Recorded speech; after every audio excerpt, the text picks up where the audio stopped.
Hi everyone, I'm Melissa Rasmussen, a physician assistant in the epilepsy program here at the Med Center. Today I'm going to discuss the topic of women's health issues and epilepsy. I work with Drs. Deepak Madhavan and Najib Mir, and every day we answer a number of questions related to this topic. The first topic that we discuss with women of childbearing age is contraception. For women who want to prevent pregnancy, we recommend 2 forms of birth control, with one form being a barrier method, such as a condom or a diaphragm. Certain anti-epileptic medications can decrease the efficacy of hormonal contraceptives, so it's important to utilize a barrier method, such as a condom or a diaphragm, to prevent pregnancy. When discussing contraceptives with your gynecologist, you may want to consider a progesterone-heavy birth control, such as the Depo-Provera shot or an IUD, which will not affect hormone levels. Women can have a certain type of epilepsy known as catamenial epilepsy. With catamenial epilepsy, women will see an increase in seizures during the parts of their menstrual cycle where their estrogen levels are higher than their progesterone levels. Because of this, seizures tend to increase immediately prior to menses or just at ovulation. To determine if there is a pattern to your seizures, it is important to log both your menstrual cycle and your seizures on a calendar. If it is determined that you have a catamenial epilepsy, progesterone therapy can be helpful. However, women will still require treatment with an AED even if they do use a hormone therapy to help reduce their seizures. During pregnancy, about 1/3 of women will see an increase in their seizures. 1/3 of women will see a decrease in their seizures, and another 1/3 of women will see no change in their seizures. There are a number of factors that increase seizures in pregnancy. Poor seizure control prior to pregnancy can cause poor seizure control during pregnancy. One of the most important things that you can do prior to becoming pregnant is working with your physician to adequately control your seizures prior to conceiving. Failure to take medications as prescribed during your pregnancy can also lead to increased seizures. Sleep deprivation seems to be a common provoking factor during pregnancy as well. It's well known that AED levels decrease during pregnancy. There are a number of physiologic reasons for why this occurs.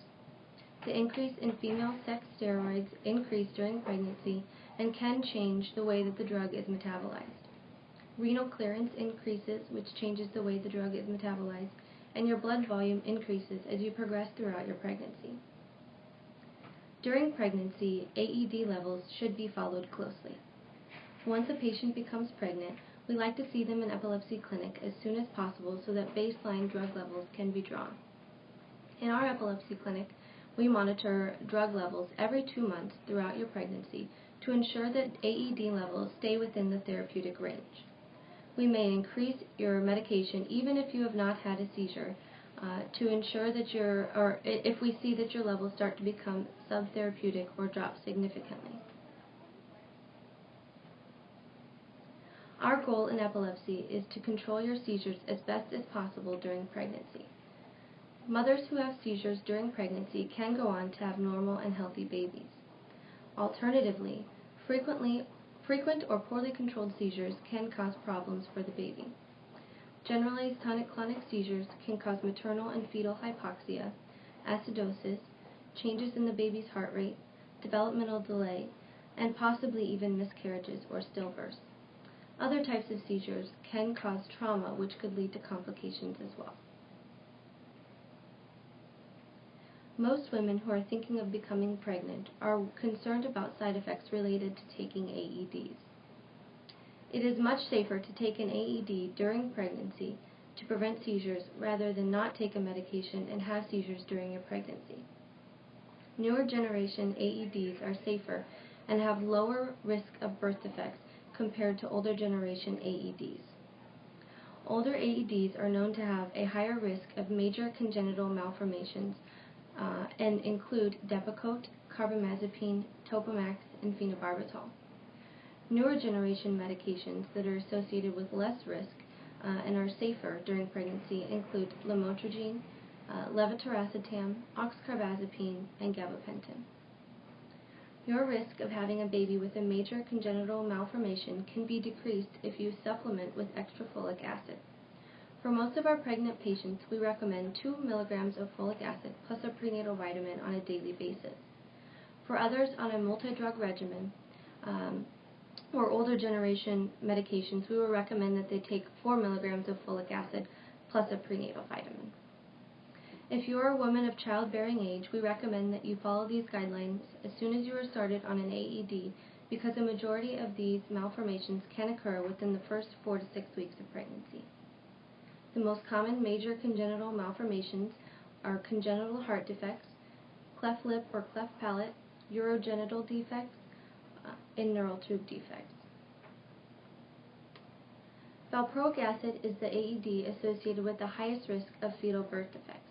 There's an approximate 10% risk of major congenital malformations in mothers taking valproic acid during the first trimester of their pregnancy, compared to a risk of around 3 to 4% in mothers taking other AEDs.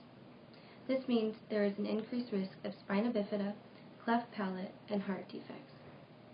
There is also evidence of reduced APGAR scores at birth and lower IQ testing at age 6 compared to those exposed to other AEDs in utero. Another question that we get asked commonly in epilepsy clinic is breastfeeding safe with antiepileptic medications? Many antiepileptic medications are safe in breastfeeding. Some medications are absorbed in higher degrees in the breast milk. We recommend that you speak with your pediatrician regarding their recommendations during breastfeeding.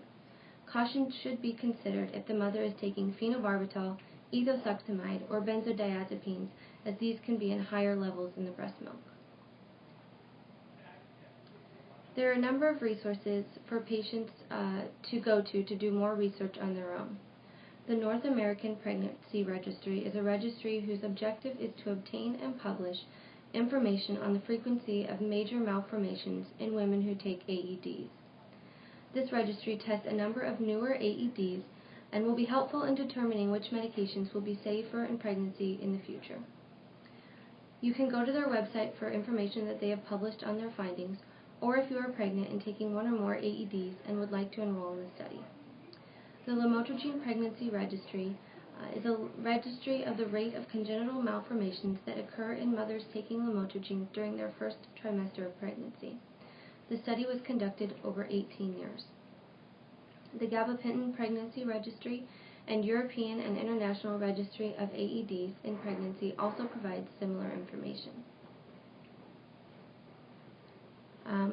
In summary, most women with epilepsy can deliver healthy babies.